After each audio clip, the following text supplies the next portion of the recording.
39,000 feet की ऊंचाई, नीचे अंधेरा समुंदर और दोनों इंजन बंद। 200 टन का जहाज, बिना फ्यूल, बिना पावर, सिर्फ एक ग्लाइड।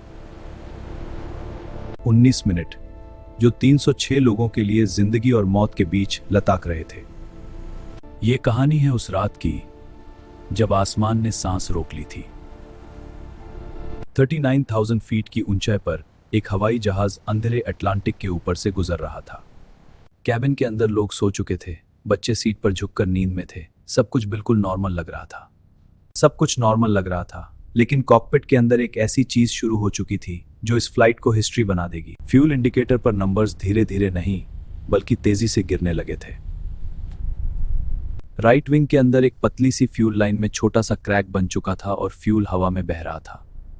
वही फ्यूल जो उन्हें पोर्टुगल पहुंचाना था अब हजारों फीट नीचे समुंदर में गिर रहा था।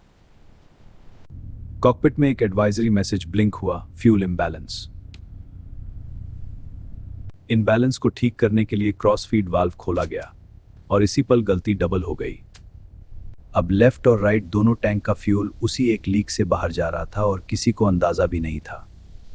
फिर 34,000 फीट पर राइट इंजन ने सांस लेना बंद कर दिया और कैबिन में एक अजीब सा सन्नाटा छा गया।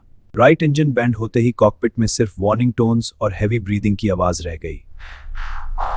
अब पूरा जहाज सिर्फ एक इंजन पर था और वो भी अनस्टेबल वाइब्रेशन के साथ। लेकिन सबसे बड़ी दिक्कत ये थी, लेफ्ट टैंक का फ्यूल भी तेजी से कम हो रहा था। कैप्टन ने एक नजर को पायलट की तरफ देखा। दोनों समझ गए थे कि सिचुएशन नॉर्मल नहीं है। नियरेस्ट लैंड अजोर्स के छोटे से आइलैंड्स, लेकिन वो भी 100 किलोमीटर दूर। तभी लेफ्ट इंजन की आवाज भी धीरे धीरे कम होने लगी, जैसे वो भी हार मान रहा हो। 6:26 लेफ्ट इंजन भी बंद हो गया और 200 टन का जहाज एकदम से खामोश हो गया। अब ये एक प्लेन नहीं बल्कि आसमान में तैरता हुआ एक बड़ा सा ग्लाइडर था। कैबिन में लोग समझ नहीं पा रहे थे कि क्या हुआ। इंजन की कांस्टेंट हमिंग अचानक गायब थी। तभी प्लेन के नीचे से एक छोटी सी विंड टर्बाइन बाहर निकली, रैम एयर टर्बाइन, जो अब उनकी आखिरी उम्मीद थी। रैम एयर टर्बाइन ने बेसिक सिस्टम्स को जिंदा रखा था, लेकिन इंजन्स के बिना प्लेन सिर्फ ग्लाइड कर सकता था। तो अब एल्टीट्यूड धीरे धीरे गिर रहा था और हर सेकंड उन्हें जमीन के करीब ले जा रहा था। कैप्टन ने तुरंत ग्लाइड रेशियो कैलकुलेट किया। एक ही मौका था रनवे तक पहुंचने का। स्क्रीन पर अजोरिस का छोटा सा आइलैंड ब्लिंक कर रहा था, बस वही उनकी मंजिल थी। कैबिन क्रू ने धीरे से पैसेंजर्स को बताना शुरू किया कि सिचुएशन सीरियस है। लाइफ जैकेट्स निकाली गई। कुछ हाथ कांप रहे थे, कुछ लोग चुपचाप प्रार्थना कर रहे थे। एक मां ने अपने बच्चे को जोर से पकड़ लिया। बाहर सिर्फ काला समुंदर था। बाहर कैप्टन ने एटीसी को इन्फॉर्म किया, fuel zero, dual engine failure. Plane अब 20,000 फीट पर था और हर सेकंड उनका ग्लाइड डिस्टेंस कम होता जा रहा था। तब अंधेर के बीच दूर कहीं एक हल्की सी चमक दिखी, रनवे लाइट्स। रनवे लाइट्स देखते ही कॉकपिट में एक नई एनर्जी आ गई, लेकिन डिस्टेंस अभी भी क्रिटिकल था। एल्टीट्यूड तेजी से गिर रहा था और इंजन्स के बिना स्पीड कंट्रोल करना मुश्किल हो रहा था। कैप्टन ने कंट्रोल व्हील को मजबूती से पकड़ा। अब सिर्फ एक्सपीरियंस ही उनका सहारा था। ब्रेस पोजीशन, सर को नीचे। कैबिन में ब्रेस पोजीशन की इंस्ट्रक्शंस दी जा रही थी। लोग अपने सिर झुकाकर तैयार हो रहे थे। लैंडिंग गियर नीचे किया गया और हवा में मेटल के खुलने की तेज आवाज गूंज उठी। प्लेन अब जमीन के बहुत करीब था। ग्लाइड स्पीड बिल्कुल परफेक्ट होनी जरूरी थी। कैबिन में ऐसा सन्नाटा था जैसे वक्त रुक गया हो। सिर्फ हवा की चीख सुनाई दे रही थी। कैबिन क्रू ने तुरंत इमरजेंसी एग्जिट खोला और इवैक्यूएशन स्लाइड नीचे गिर गई। तो इंजन रिवर्स थ्रस्ट नहीं था, सिर्फ ब्रेक्स। टायर्स जलने लगे, धुआं उठने लगा। लेकिन फिर प्लेन रुक गया और उस खामोशी को तोड़ते हुए कैबिन में तालियों की आवाज गूंज उठी। तालियों के बीच लोग एक दूसरे को देख रहे थे, जैसे उन्हें यकीन ही ना हो कि वो जिंदा बच गए। कैबिन क्रू ने तुरंत इमरजेंसी एग्जिट खोला और इवैक्यूएशन स्लाइड नीचे गिर गई। तो एक एक करके लोग स्लाइड से नीचे उतरने लगे।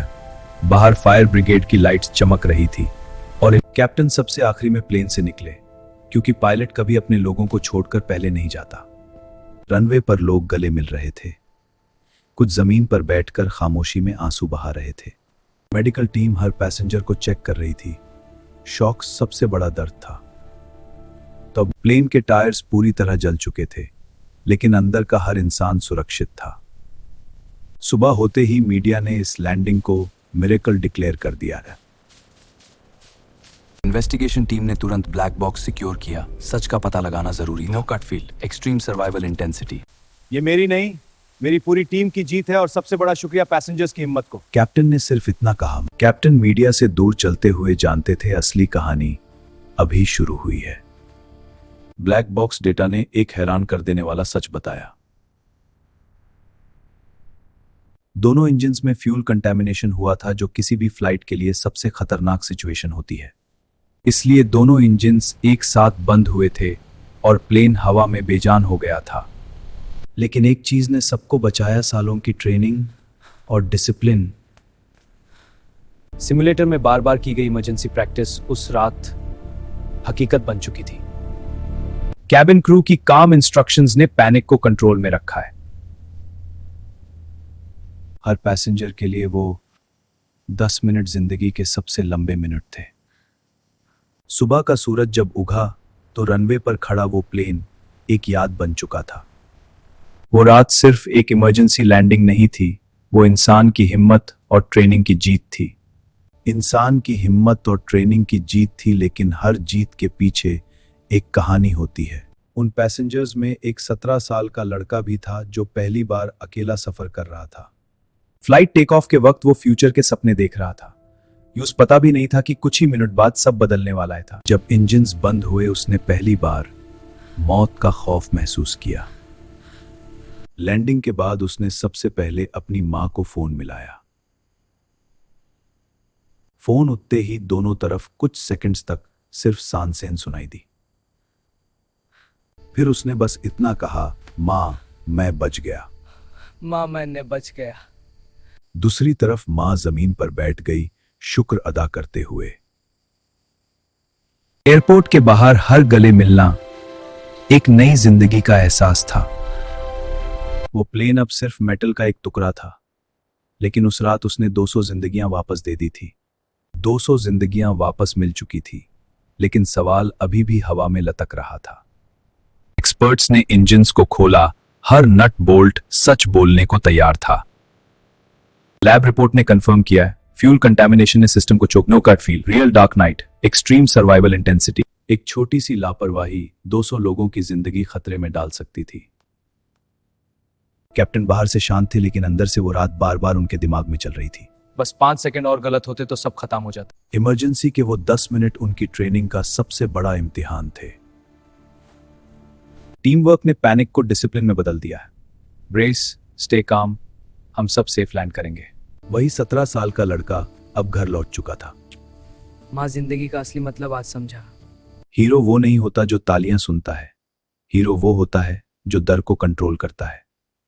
उस रात ने सबको एक बात सिखा दी, जिंदगी फ्रेजाइल है, लेकिन हिम्मत उसे मजबूत बना देती है। और सुबह आ चुकी थी, लेकिन रात की यादें अभी भी जिंदा थी।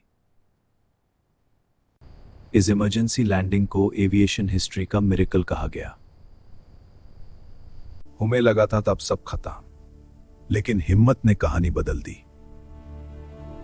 कैप्टन ने कभी खुद को हीरो नहीं माना। उनके लिए वो सिर्फ एक ड्यूटी थी, पैसेंजर सेफ हो गए, बस वही जीत है। क्रू के लिए वो रात एक टेस्ट थी। 17 साल के उस लड़के ने अपनी डायरी में लिखा, जिंदगी कल पर मत छोड़ो। लेकिन वो एयरक्राफ्ट हमेशा एक कहानी बनकर रह गया।